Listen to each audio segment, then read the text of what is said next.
오늘 말씀은 빌라도가 예수님의 죄를 발견하지 못하였음에도 십자가에 넘겨준 사건을 기록하고 있습니다. 우리는 오늘 말씀을 통해서 몇 가지 생각해 봐야 할 것들이 있습니다. 먼저 생각해 봐야 할 것은 불의와 타협하면 결국 더 큰 불의를 저지르게 된다라는 것입니다.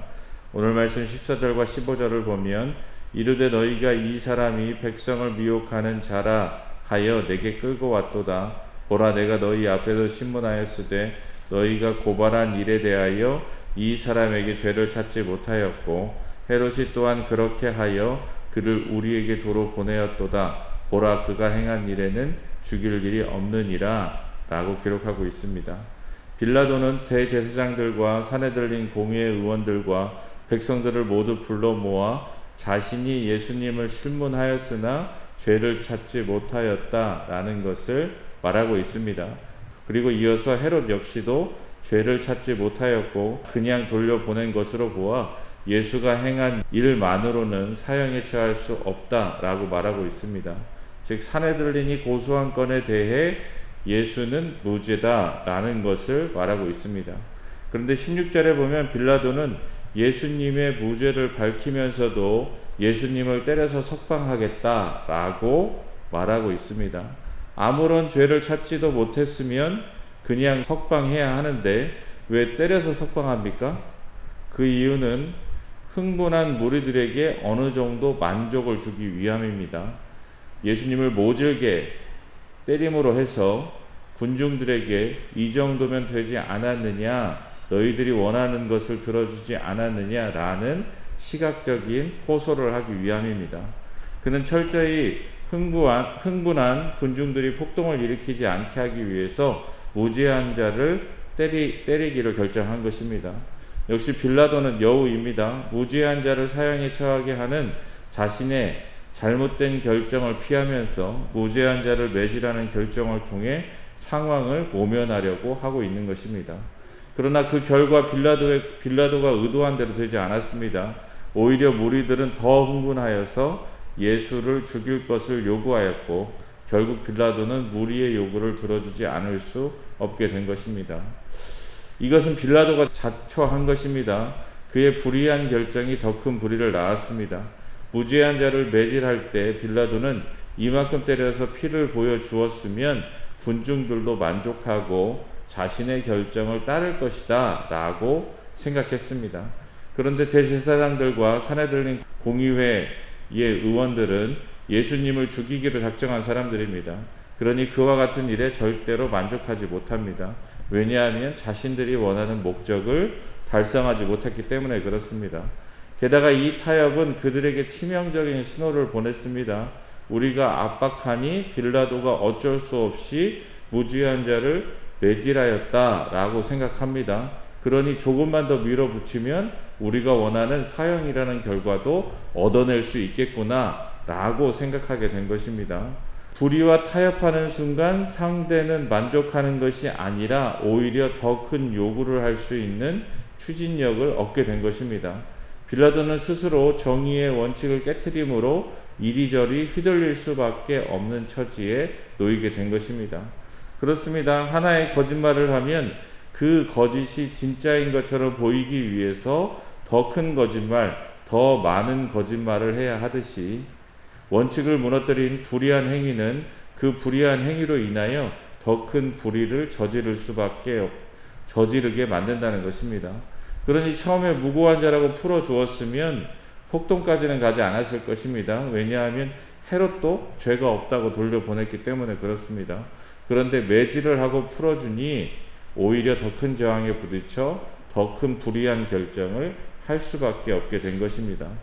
따라서 진정으로 의로운 방식으로 문제를 해결하려면 옳지 않은 방법과 시도를 단호히 차단할 수 있어야 한다는 것입니다. 한번 불의의 몸을 담그는 순간 이리 휘둘리고 저리 휘둘리다 결국 더 큰 불의를 행할 수밖에 없기 때문입니다. 그렇습니다. 우리가 살아가는 세상은 불의가 만연한 세상입니다. 불의를 행하면 더 잘 살 수 있다라는 믿음까지 주는 세상입니다. 그러니 불의와 타협할 것을 강요받을 때가 많습니다. 그럴 때 우리는 한 번 타협하면 더 큰 불의를 행해야 한다라는 것을 명심해야 됩니다. 그래야 하나님의 정의를 지키는 믿음의 사람이 될 수 있는 것입니다. 그리고 또 생각해 봐야 할 것은 그리스도인들은 모두가 예스라고 할 때 노라고 말할 수 있는 사람이 되어야 한다는 것입니다. 오늘 말씀 21절을 보면 그들이 소리질러 이르되 그를 십자가에 못 박게 하소서 십자가에 못 박게 하소서 하는지라 라고 기록하고 있습니다. 빌라도는 거듭 예수님을 석방하고자 했습니다. 그런데 그때 무리들이 일제히 예수님을 십자가에 못 박으라고 외칩니다. 군중들은 흥분하여 한 목소리로 예수님의 십자가형을 외치고 있습니다. 도무지 다른 목소리는 허용되지 않는 험악한 분위기입니다. 그러면 지금 그들이 한 목소리로 외치고 있는 것은 옳은 일입니까? 그렇지 않습니다. 빌라도도 헤롯도 모두 예수님에게 죄를 찾지 못했습니다. 게다가 이들은 얼마 전에 열렬히 주님께서 예루살렘에 들어오는 것을 환영했던 무리였습니다. 그런 그들이 지금 무고한 사람을 죽이라고 외치고 있는 것입니다. 다수의 결정이 항상 정의롭거나 올바른 것이 아니다라는 것을 여실히 보여줍니다. 군중들은 종교 지도자들에게 선동되었습니다. 종교 지도자들은 예수님이 신성 모독을 하였다라는 프레임을 씌웠습니다. 그런데 그보다 먼저 군중들은 힘없이 잡혀 무력하게 매맞는 예수의 모습을 보면서 그들이 바라던 메시아가 아니었기에 깊은 실망감과 배신감을 느꼈을 것이고 그것은 분노로 바뀌었습니다. 그래서 종교 지도자들의 신성 모독이라는 프레임에 그들의 분노가 표출되어 주님을 십자가에 못 박으라 라고 외치고 있는 것입니다. 또한 주님께서 입성하실 때 열렬히 환호할 때도 사람들에 휩쓸려 다른 사람들이 환호하니 나도 환호해야겠다 라고 따라간 사람들이 있었을 것입니다. 그리고 지금 주님을 십자가에 못 박으라는 외침도 자신의 주체적인 판단보다는 다들 하니까 대세가 이러니까 뒤처지지 않기 위해서 흐름에 탑승하는 사람들이 많았을 것입니다. 이것을 밴드 웨건 욕하라고 하죠. 밴드 웨건은 악단이 탄 마차를 뜻합니다. 즉 축제나 퍼레이드 때 마차를 타고 신나는 음악을 연주하며 사람들의 관심을 끌던 마차를 가리키는 단어입니다. 사람들이 생각 없이 대세를 우르르 따라가는 심리적 현상을 나타내는 말입니다. 지금 유대 군중들의 모습이 꼭 그러합니다. 제가 어렸을 때는 그 선거하면 초등학교에 사람들이 다 모여가지고 후보자들이 합동 연설회 같은 걸 했었잖아요. 그런 거 하면 그래도 그 사람의 사람 됨됨이나 그 사람이 생각하는 것을 지금보다는 훨씬 더 잘 파악할 수 있었을 것 같아요. 물론 지금은 TV 토론을 하기는 하지만 요즘 선거운동은 대체로 뭐 하죠? 음악 틀어놓고 춤을 얼마나 잘 추느냐, 얼마나 재미있는 노래를 선거송으로 선택했느냐, 그와 같은 것들이 오히려 중요하고 관심을 끌게 합니다. 다 그렇게 선거운동하는 이유가 바로 이 밴드웨건 효과를 누리기 위함이에요. 분위기를 만들고 이 사람이 당선될 것처럼 만들어서 사람들이 생각 없이 올라타서 그 사람이 되겠구나, 그럼 저 사람 밀어줘야겠구나 하고 따라오게 만드는 것입니다. 그런 사람이 되어야 하겠습니까? 그렇게 대사를 따라 사람 하나 잘못 뽑으면 어떻게 되죠? 우리는 얼마나 큰 대가를 치르는지 역사적 교훈을 많이 얻었습니다. 그러므로 우리는 주체적으로 판단할 수 있어야 됩니다. 모두가 예스라고 해도 노라고 할 수 있어야 하고 모두가 노라고 말해도 예스라고 말할 수 있어야 됩니다. 특히 그리스도인들은 더욱 그러합니다. 우리는 성경적 세계관으로 세상을 봐야 하는 사람들이기 때문에 그 기준에 따라 판단해야지 시대의 흐름, 사람들이 대세라고 생각하는 것을 쫓아 살아가면 하나님의 뜻과는 맞지 않는 삶을 살아갈 수 있다라는 것을 우리는 생각해야 됩니다. 주님께서는 모두가 강력한 왕이 되는 메시아의 길을 바랄 때에 그와 같은 길에 대해서 노라고 대답하셨습니다. 그리고 십자가의 길을 걸어가셨습니다. 우리는 그 사실을 분명히 기억해야 한다라는 것입니다. 그리고 생각해 봐야 할 것은 사람들은 누구도 자신의 죄를 다른 사람에게 돌릴 수 없다라는 것을 우리는 알아야 됩니다. 오늘 말씀 24절을 보면 이에 빌라도가 그들이 구하는 대로 하기로 언도하고 라고 기록하고 있습니다. 빌라도는 예수님을 놓아주고자 하였으나 결국 군중들의 압박을 이기지 못하고 그들이 구하는 대로 사형을 선고했습니다. 마태복음에 보면 이때 빌라도는 이 모든 일은 군중들의 요구 때문이지 자신에게는 죄가 없다며 손을 씻습니다.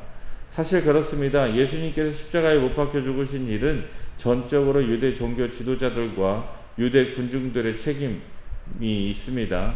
왜냐하면 빌라도는 비록 예수님께 사형을 선고하기는 했지만 그것은 유대 지도자들과 군중들의 압박으로 인해 이루어진 일이기 때문입니다. 빌라도는 어쩔 수 없이 저들이 원해서 그와 같은 일을 하였다라고 말할 수 있습니다. 그러나 빌라도는 이 모든 결정을 공의로 내려야 하는 책임을 가지고 있는 사람입니다. 그런데 자신의 정치적인 입지를 위해서 그들의 요구를 들어준 것입니다. 물론 이와 같은 상황에서 올바른 선택을 하기란 쉽지 않습니다. 회사가 부정한 일을 행한다는 것을 알게 된 회사원이 내부 고발자가 되기 쉽지 않습니다. 왜냐하면 그와 같은 행동이 자신의 밥줄을 끊을 수 있기 때문입니다. 그래서 우리나라의 역사를 보면 부모님들이 아이들에게 이렇게 가르쳤습니다. 모난돌이 정 만든다고 그런 일 하지 말고 체제에 순응해서 하라는 대로 하고 살아야지 잘못된 것을 바로잡으려고 하면 안 된다 라고 가르쳤습니다. 살아남기 위해서 어쩔 수 없는 것 또한 사실입니다. 그런데 분명한 것은 그렇다고 하여서 자신의 죄가 없어지는 것이 아님을 알아야 한다는 것입니다. 불의와 맞서 싸울 수 있어야 합니다. 정의를 위해서 희생을 감수할 수 있어야 합니다. 왜냐하면 우리는 모두 이 삶의 끝에 하나님의 심판이 기다리고 있기 때문입니다. 그러므로 하나님 앞에 설 때를 생각하며 살아가야 합니다. 이런저런 핑계로 그 심판을 피해갈 수 없다라는 것을 우리는 분명히 알고 하나님의 뜻에 합당한 삶을 살아야 하는 것입니다. 그러므로 우리는 하나님의 정의를 따라 살아감으로 하늘의 복을 누리는 복된 저와 여러분 될 수 있기를 주님의 이름으로 소망합니다.